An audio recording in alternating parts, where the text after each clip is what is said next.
Hello, everybody. How are you doing today? I hope that this day is getting off to a great start for you. Or perhaps if you're watching this at the end of the day, it's coming to a pleasant end for you.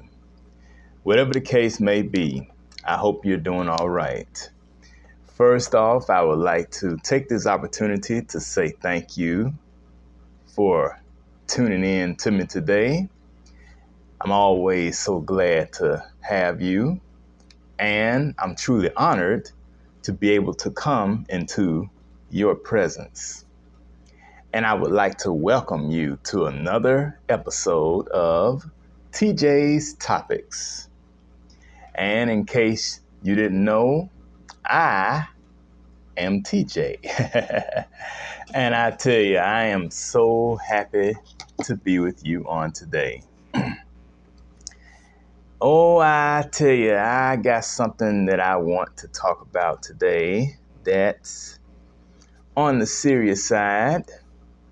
And I don't want to waste any time. So I think I'm going to jump right into it. My topic for today is 3 words that move the police. Again, 3 words that move the police. And exactly what are those 3 words? Well, in case you didn't know, they are Black and African American. Again, Black and African American. Those are the 3 words that move the police. Now, some of you may be wondering exactly how do those particular 3 words move the police? Well, think about this. And I'm sure that all of you out there have seen how,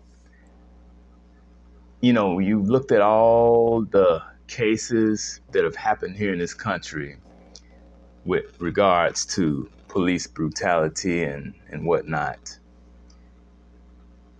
In the majority of those situations, there was a phone call made by somebody letting the police know that there was something going on. And 9 times out of 10, whoever it was who called the police was Caucasian.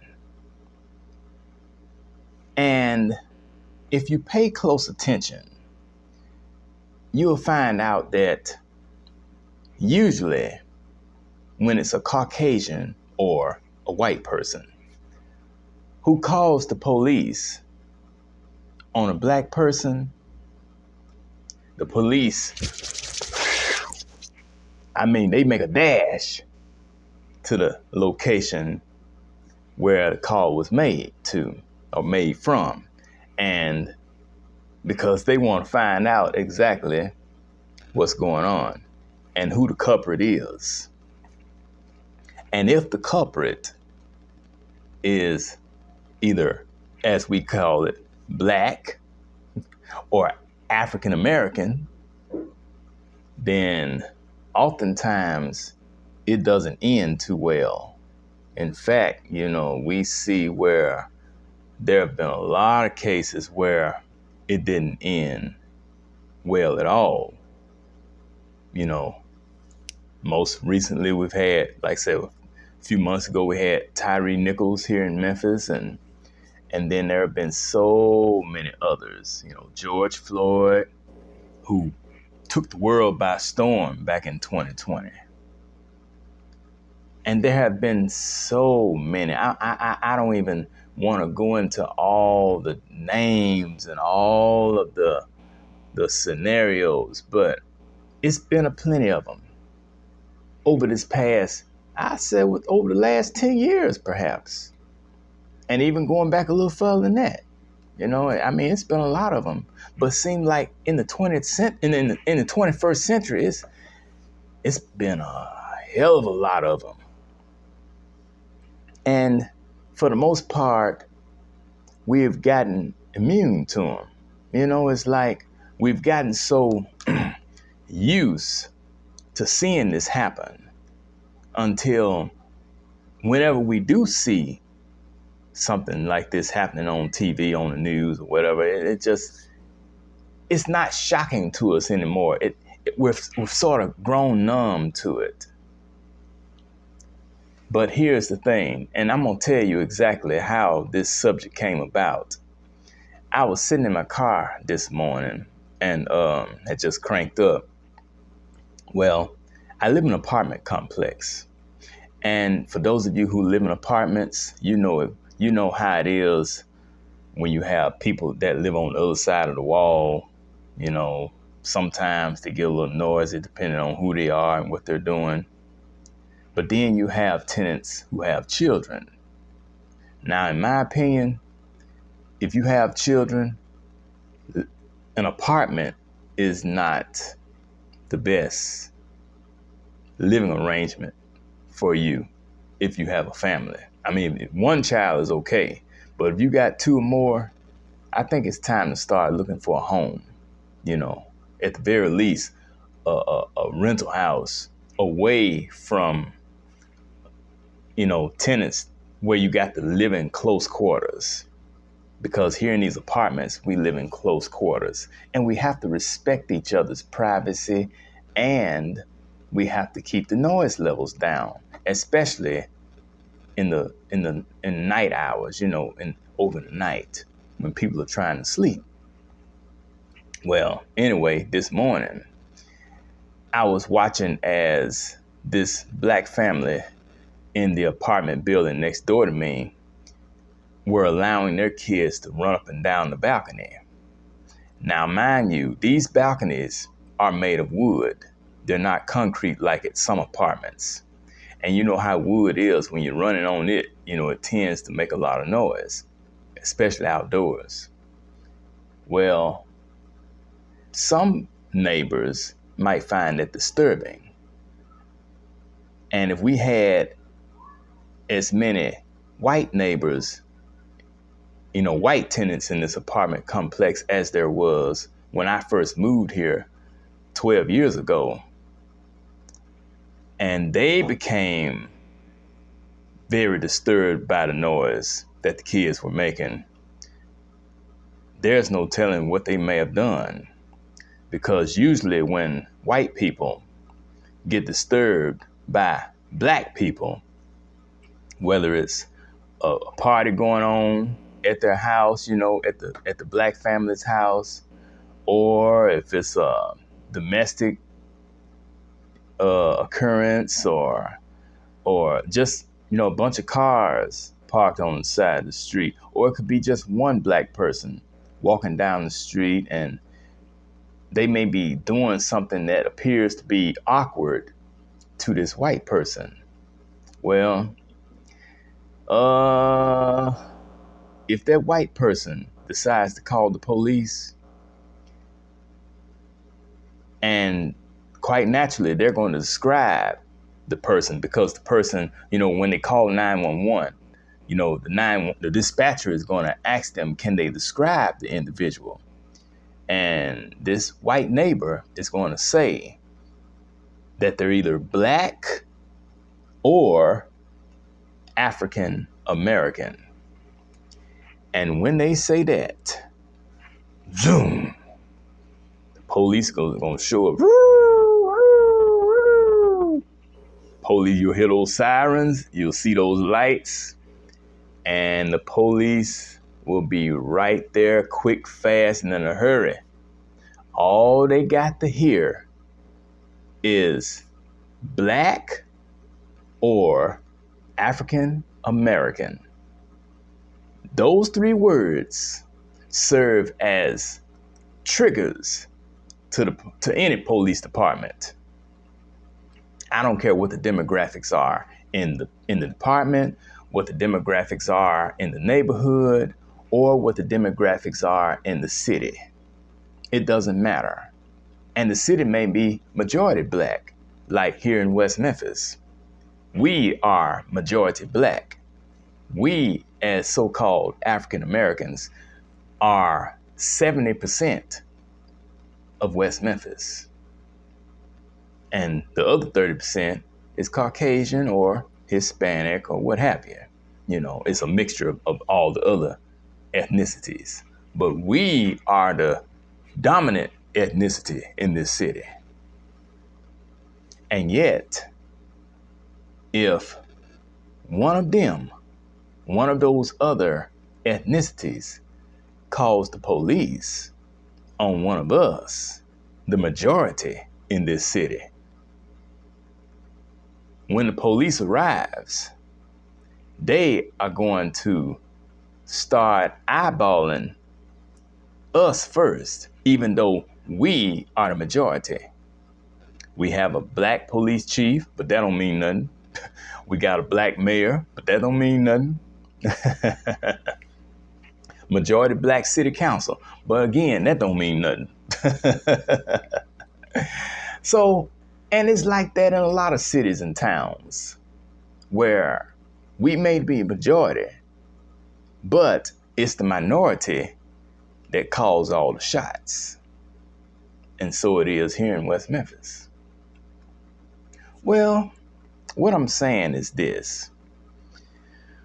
We are not that far removed from the things that we've seen happen in years and decades past. I mean, and because we're not that far removed from it, I wouldn't bend into the direction of saying that we are exempt from any of those things occurring again. You know, as far as lynching, and I mean, there may not be many lynchings happening today, but the mentality is still there because that same mentality has been passed down from generation to generation. And until somebody decides to wake up and understand that all of this racism is based out of pure ignorance, and that underneath these various shades of skin that we walk around in each day, we're all the same, these things are going to continue. Because the truth is, on the inside, nobody is different.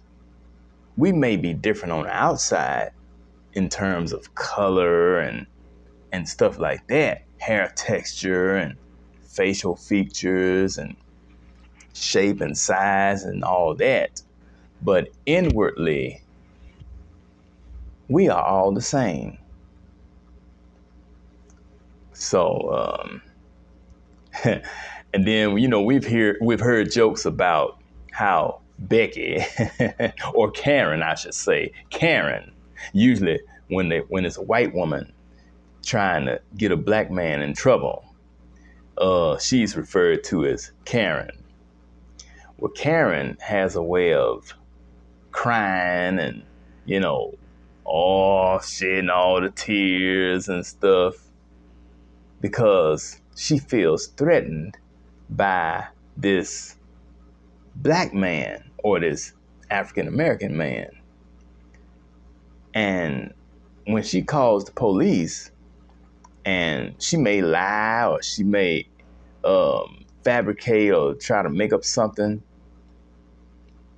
she knows that she holds power in her hands, because in a sense, she feels that in a sense, she has the upper hand anyway because of her color. And sadly, that's the way a lot of them feel. You know, due to their complexion, they have the upper hand. But I don't think it should be that way, because, you know, if this is the land of the free, they say it is, then shouldn't we all have the same rights and privileges?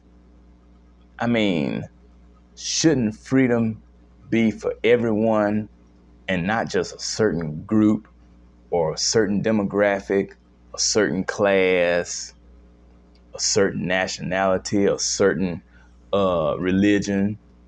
Because just like you got people who are Christians, you know, and they may be a certain sect of Christians, they may be evangelical or they're conservative or what have you.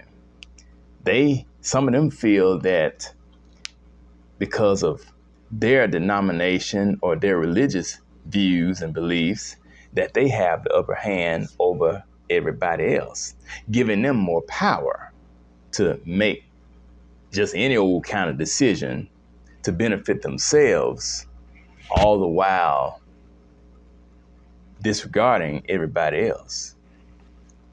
And that's unfair as well, but again, it's all based on a bunch of ignorance.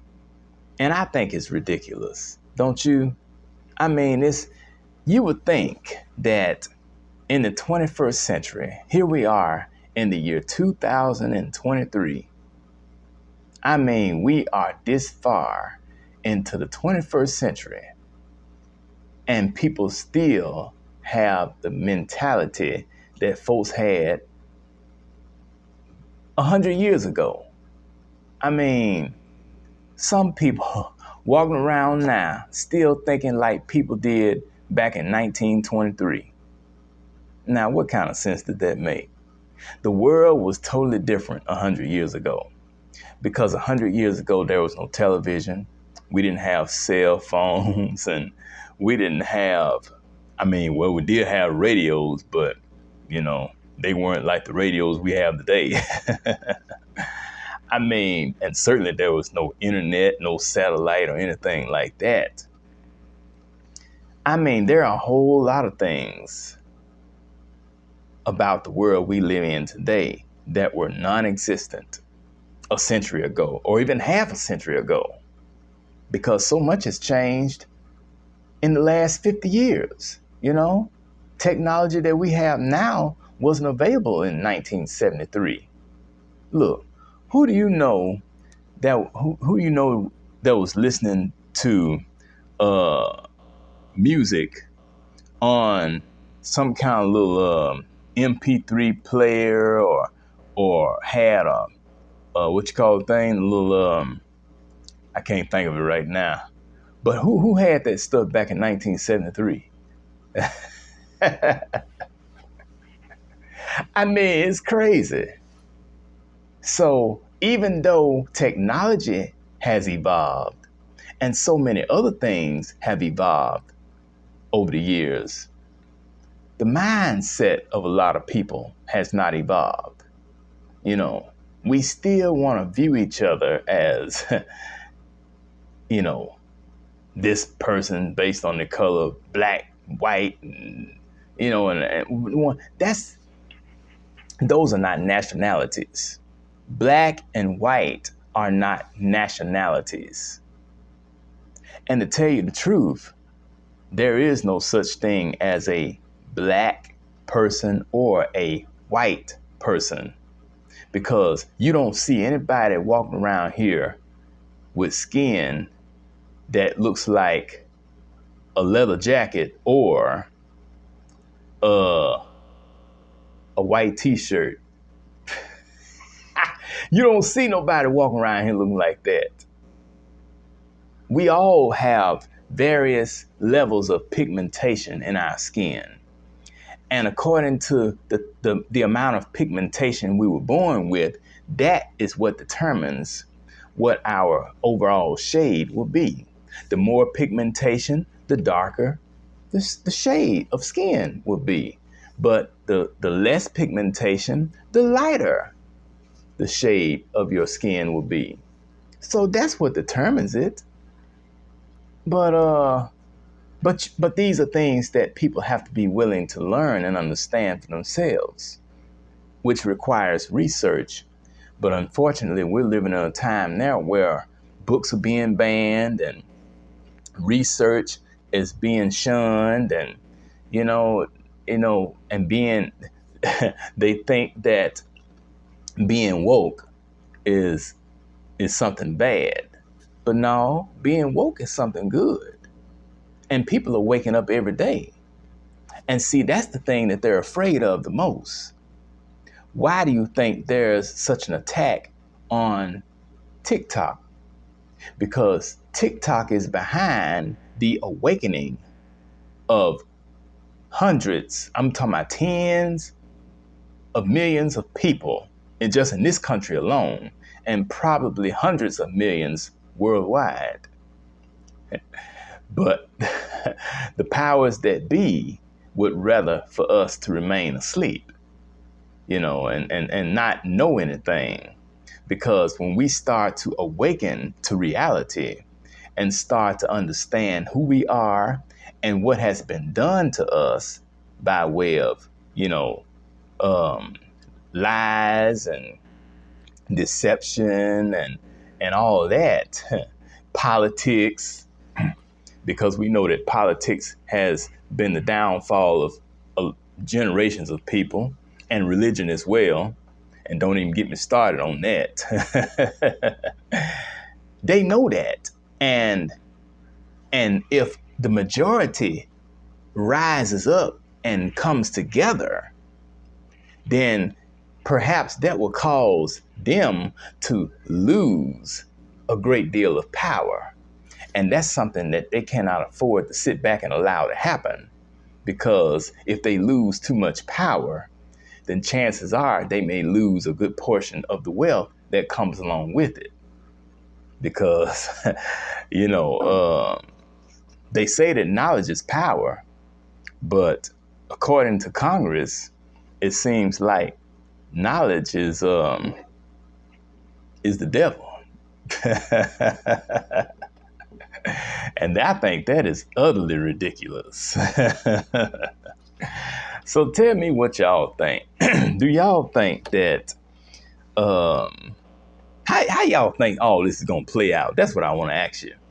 I mean, with regards to police brutality and the way we view each other as human beings, because we all got to live on this planet together. And since we got to live here together, we need to learn how to get along with each other and dwell amongst each other in peace and harmony. That's what we need to do. And quit all this bickering and fighting against one another, because it's just totally uncalled for. So what do you think about that? Do you think there will ever be a solution to any of this? Perhaps it won't be in our lifetime. Maybe it'll be in the next generation or the generation after that. However, I do believe that at some point, somebody is going to understand what's going on and realize that we as humanity have been had. And it's going to have to cease at some point. It really is. So that's about all I got to say on that. And I tried to be as nice as I could, as I always do. But I do believe in telling the truth, because the truth shall make you free. Unless you're black, of course. Because they said you're innocent until proven guilty. But as black people, we have witnessed that we're guilty until proven innocent. And sometimes that may not be the case. But it's all good, though. Everything is going to be all right.